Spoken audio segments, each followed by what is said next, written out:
Good morning. Welcome to the Awake Sleep Apnea meeting. My name is Kim McCleary, and it's my honor and privilege to be your Master of Ceremonies for the day that we'll spend together. I have 3 tasks in the next few minutes, and in homage to the Washington Capitals, who took the Stanley Cup last night in an exciting Game 5, I've got 3 O's for you for Ovi Ovechkin, our team captain. And those 3 O's are, I'm going to orient you to the audience, I'm going to help describe the objective that we have here today, and I'm going to give you an overview of what to expect as we're spending this Friday together. First, the audience. It's a pleasure to welcome all of you that are here in the room with us in College Park, Maryland today. We have about 100 people we're expecting, and we invite the patients and family members and caregivers of people living with sleep apnea to sit at the tables with the white tablecloths so that we can involve you in this conversation that we're going to have across the day. In addition to patients and family members, we have a number of staff from the Food and Drug Administration. We've got sponsors from life sciences companies, partners from other disease organizations, researchers and clinicians with us.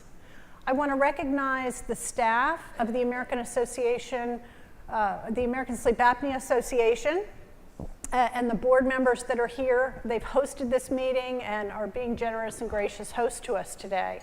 I also want to recognize our colleagues from the Food and Drug Administration. This meeting is put on in collaboration with the FDA, and we're very excited that today is a new opportunity to bring both staff from the Centers for Drug Evaluation and Research and the Center for Devices and Radiologic Health together in this setting of the available and needed treatments for sleep apnea. In particular, I want to recognize Megan Achelasani from Cedar, who has led us through this planning process and made it smooth and really guided this whole series of meetings that FDA has put on to hear more directly from patients, and we'll talk about the objective of the meeting in a moment. I also want to recognize colleagues from the Center for Devices and Radiologic Health, who themselves have done a number of activities to make sure that patient perspectives are included in decision-making about medical devices and testing equipment, and all of you as sleep apnea patients have a lot of interface with medical devices. We all do in our everyday lives, but in particular, your treatment often relies on medical devices being safe and effective for their use.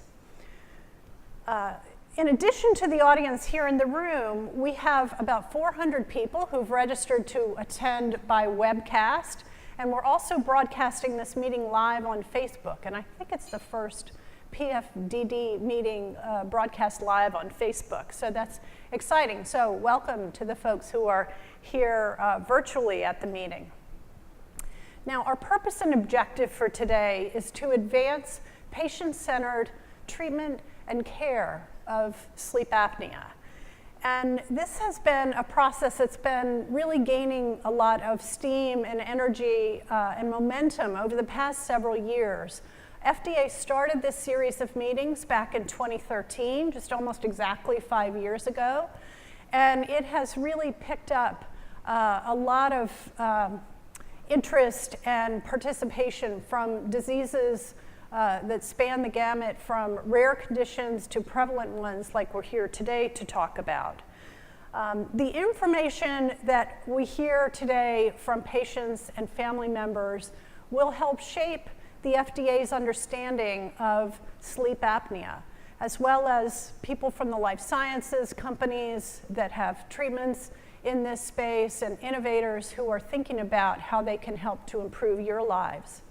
Your information will give them new perspectives on what matters most to you in your care, what targets might be important in terms of improving symptoms and providing better relief, the symptoms that pose the greatest challenges for you, the burdens of the treatments you already have access to, and what challenges you face in getting maximal benefits from things that you're using to manage your condition.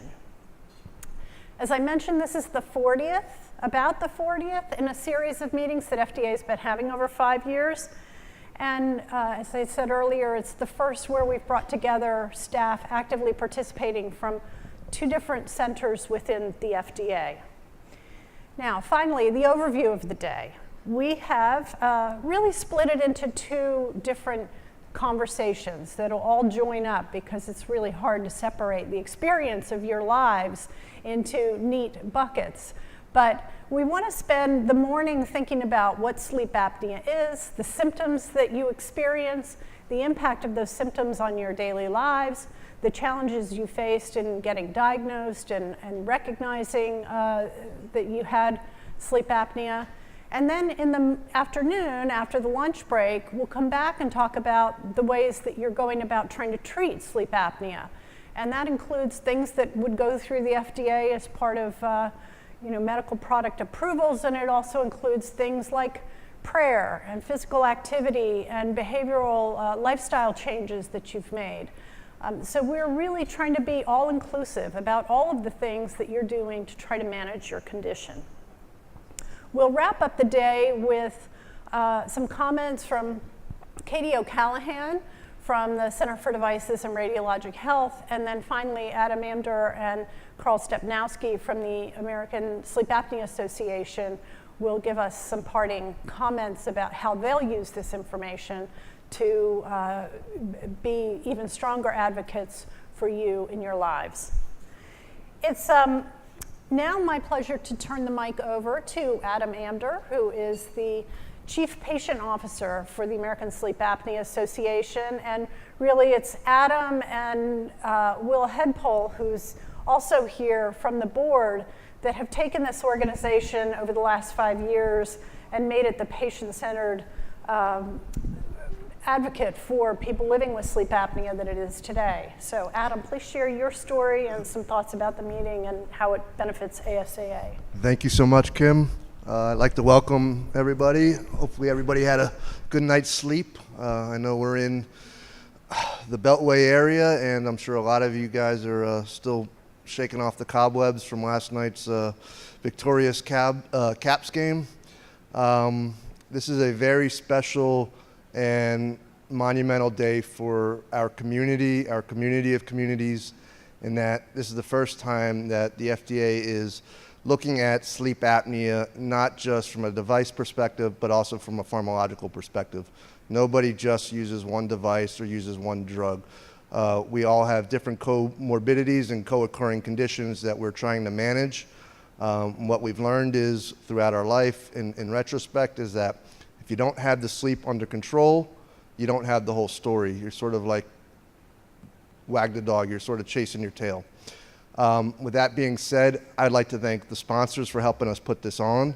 I'd like to thank the regulators for allowing us to give us this public forum to have this kind of meeting, to give our patient testimonials, to hear us out. I think you'll hear today the good, successful stories and outcomes. You're going to hear some of the bad, and I think you're going to hear a lot of the ugly as far as the gray area and a lot of the obstructions and barriers for a lot of clinical aspects to this disease.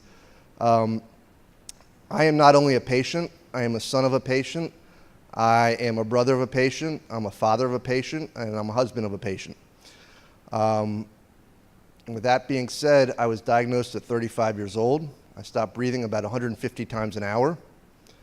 Fell asleep at the wheel when I was about 27 years old at 60 miles an hour and drove through a gas station, missed a light pole, and I was young and skinny. I did not have this beautiful belly that I've earned with privilege over the years. But the bottom line is this is a disease that the stigma has been the obese Caucasian male. And I think what you'll learn from our survey that we've been conducting over the last month and that will continue through this meeting today is that this disease does not discriminate. We have a wide variety of cast of characters of patients who've all somehow have made it out on the other side of the end and have really want to give back. And as they tell you on an airplane, you put your mask on first before you help others around you. We could never have been able to even tell our stories or help others until we helped ourselves. It's the antithesis of what most parents think of you always want to help your child first, and I could have never helped my child. And the reason I bring this up is since I was diagnosed at 35, my wife was kind enough to support me and say when our daughter was about 2 years old that she was having some of the same issues that I had witnessed. And we had enough faith in each other to go start to explore and evaluate it. And we now have the confidence to know that our daughter's 10 years old, is fully healthy, is thriving in every which way, physically, mentally, scholastically, socially. And right now, unfortunately, she's the exception and she's not the rule.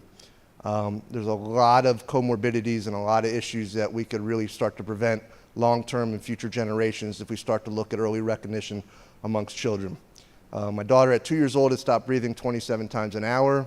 We used a surgical intervention, which is the classic tonsil and adenoid surgery. She stopped breathing about 12 times an hour.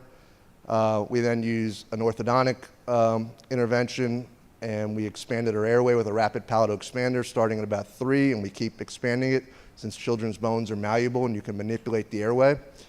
And we also looked at things like her allergies, whether it's environmental or internal with foodborne food inflammation, because anything internal also affects your airway and your breathing, which we'll learn more about today. With that being said, my now 10-year-old daughter is going to her 3rd summer at Sleepaway Camp with her CPAP machine. She goes to sleepovers with it, and she'll be the first to tell you at 10 years old that she knows when she doesn't wear it that she's a cranky, moody little child. She's an only child, so she's a little bit spoiled, but you know, she saved my life, and likewise, I hope to help save many other children's lives. I can't thank my wife, Justine, enough. I wouldn't be here literally alive today without her. She was my caretaker for a lot of years as I incrementally was going through a decline that I never knew.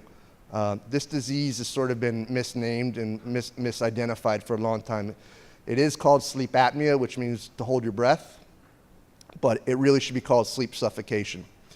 And what that means is I literally was sleeping my entire life with somebody putting a pillow over my face and taking it off throughout the entire night and not knowing it.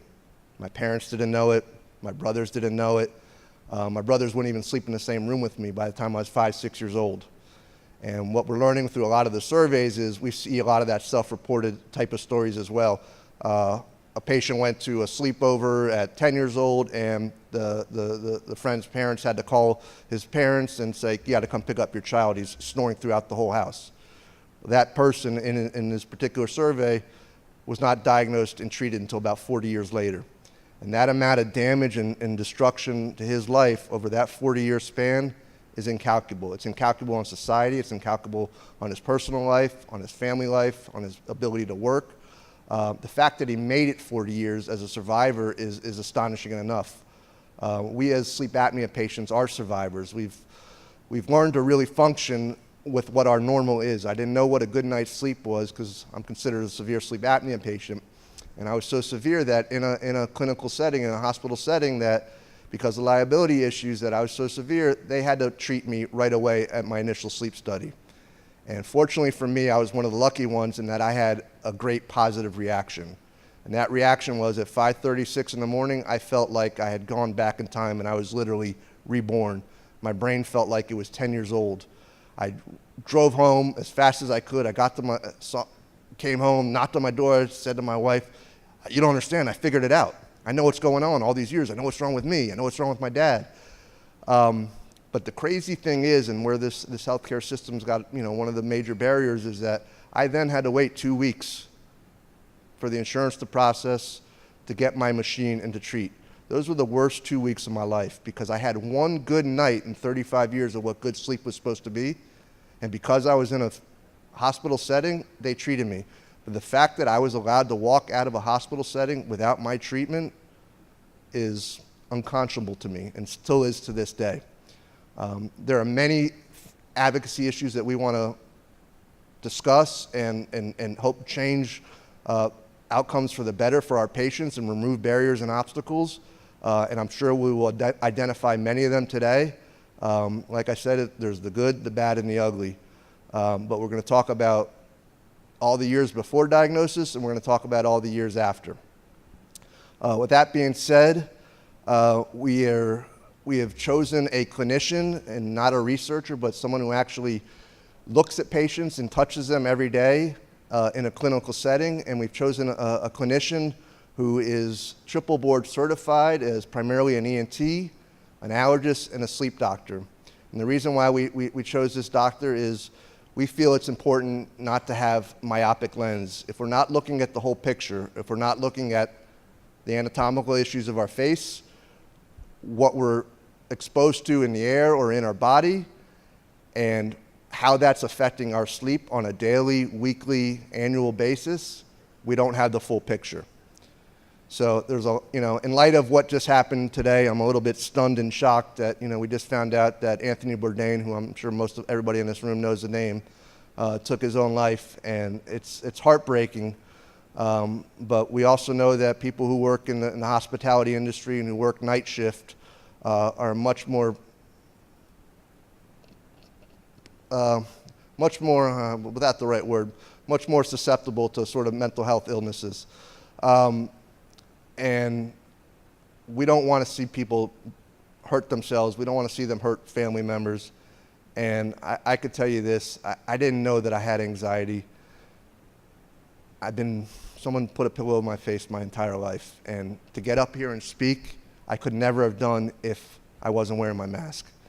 And I could tell you I'm as comfortable and as calm as I've ever been right now, because I know we're finally at a point as a patient advocacy association where we can start to tell our stories. We've been around for about 25 years, but we're really a 5-year startup. With the help of Will Hedapole, Rick Gordon, Carl Stepnowski, Teresa Schumard, and a host of a lot of other people that I'm sure I'll forget your names and not thank you now.